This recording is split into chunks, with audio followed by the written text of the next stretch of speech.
नमस्कार, मैं नीतीश ठाकुर। आप देख रहे हैं कैपिटल टीवी उत्तर प्रदेश। राम मंदिर करोड़ों श्रद्धालुओं की आस्था का सबसे बड़ा केंद्र, जहां हर दिन देश दुनिया से लोग भगवान श्री राम के दर्शन करने पहुंचते हैं और अपनी श्रद्धा के अनुसार चढ़ावा चढ़ाते हैं।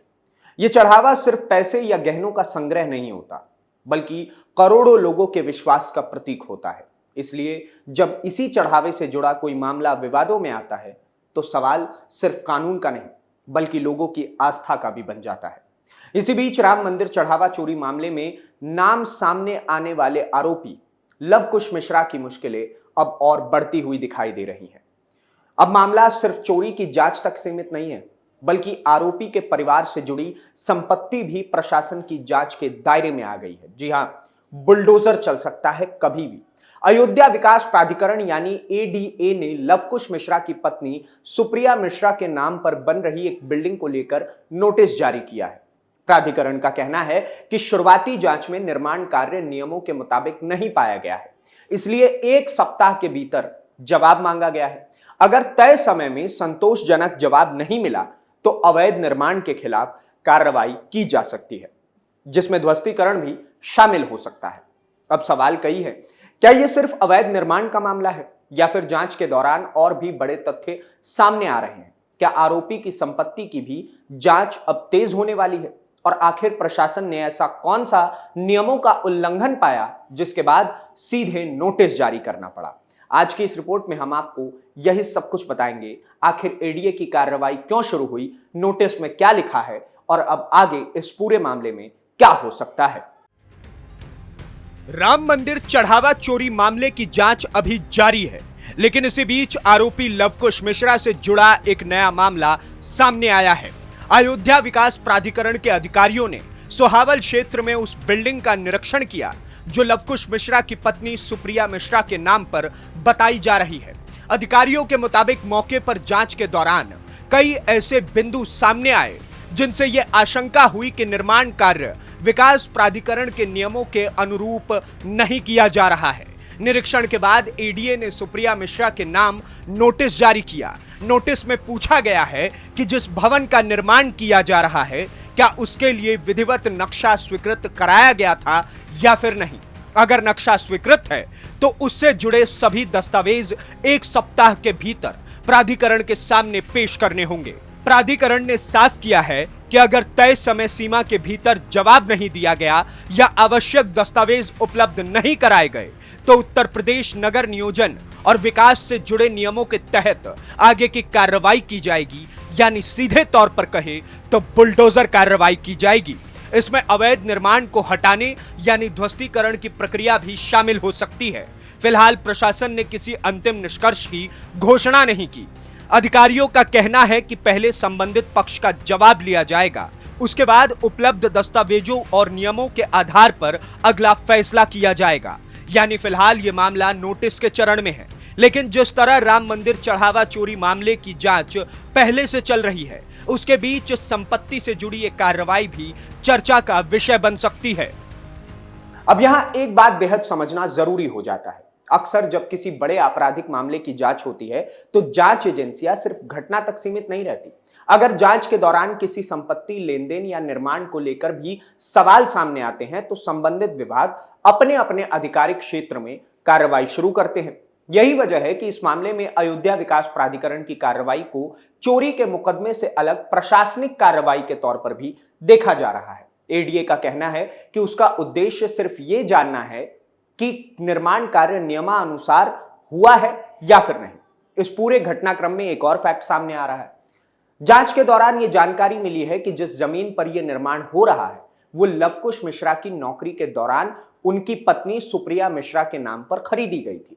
इसके बाद अब इस खरीद फरोख्त को लेकर भी जांच तेज हो गई और चर्चाएं भी तेज हो गई है। हालांकि ये साफ करना भी जरूरी है कि फिलहाल किसी जांच एजेंसी ने इस जमीन को अवैध घोषित नहीं किया है और ना ही अदालत की ओर से इस संबंध में कोई टिप्पणी आई है। इसलिए इस पूरे मामले को जांच और प्रशासनिक प्रक्रिया के दायरे में ही देखा जा रहा है। अब सबकी नजर इस बात पे है कि नोटिस का जवाब क्या दिया जाएगा। क्या स्वीकृति नक्शे से जुड़े दस्तावेज प्राधिकरण के सामने पेश किए जाएंगे या फिर प्रशासन अगला कदम उठाएगा। जांच में सामने आए दस्तावेजों के मुताबिक ये जमीन 16 अक्टूबर 2025 को खरीदी गई थी। सरकारी रिकॉर्ड के अनुसार ये खरीदारी सोहावल तहसील के मंगसी परगना क्षेत्र में कमल स्वरूप सिंह नाम के व्यक्ति से की गई थी और जमीन सुप्रिया मिश्रा के नाम पर दर्ज कराई गई थी। रजिस्ट्री के समय इस जमीन की कीमत दस्तावेजों में लगभग 8,80,000 रुपए दर्ज की गई। वहीं स्थानीय स्तर पर इसकी मौजूदा बाजार कीमत इससे कहीं अधिक बताई जा रही है।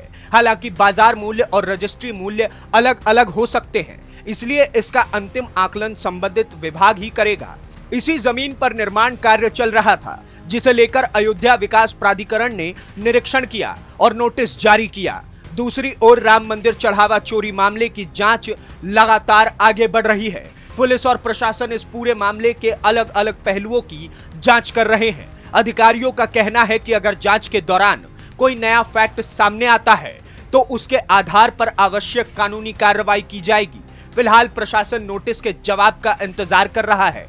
अगर संबंधित पक्ष निर्धारित समय में जरूरी दस्तावेज उपलब्ध करा देता है तो उसी के आधार पर आगे की प्रक्रिया तय होगी। लेकिन अगर जवाब संतोषजनक नहीं मिला तो विकास प्राधिकरण नियमों के तहत आगे की कार्रवाई कर सकता है। यानी फिलहाल ये मामला जांच और प्रशासनिक कार्रवाई दोनों स्तर पर आगे बढ़ रहा है। तो फिलहाल इस पूरे मामले की तस्वीर कुछ ऐसी है। राम मंदिर चढ़ावा चोरी मामले की जांच पहले से जारी है। इसी बीच आरोपी लवकुश मिश्रा की पत्नी सुप्रिया मिश्रा के नाम पर बन रही बिल्डिंग अयोध्या विकास प्राधिकरण की जांच के दायरे में आ जाती है। निरीक्षण के बाद प्राधिकरण नोटिस जारी करता है और 1 हफ्ते के अंदर अंदर नक्शे और निर्माण से जुड़े दस्तावेज पेश करने को कह देता है। अब आगे क्या होगा, यह काफी हद तक इस बात पर निर्भर करेगा कि नोटिस का जवाब क्या दिया जाता है। अगर सभी दस्तावेज नियमों के अनुरूप पाए जाते हैं तो उसी हिसाब से फैसला होगा, लेकिन अगर नियमों का उल्लंघन साबित होता है तो प्राधिकरण अवैध निर्माण के खिलाफ बुलडोजर की कार्रवाई कर सकता है। साथ ही राम मंदिर चढ़ावा चोरी मामले की भी जांच अब अपने स्तर पर जारी है। जांच एजेंसियां लगातार फैक्ट्स की पड़ताल कर रही हैं और अभी इस मामले में कई सवालों के जवाब आना बाकी है। यही वजह है कि फिलहाल किसी भी अंतिम निष्कर्ष पर पहुंचना बहुत ज्यादा जल्दबाजी होगी। लेकिन इतना जरूर है कि प्रशासनिक कार्रवाई और आपराधिक जांच दोनों अब आपस में एक दूसरे के बराबर में ही चल रहे हैं और आगे बढ़ रहे हैं।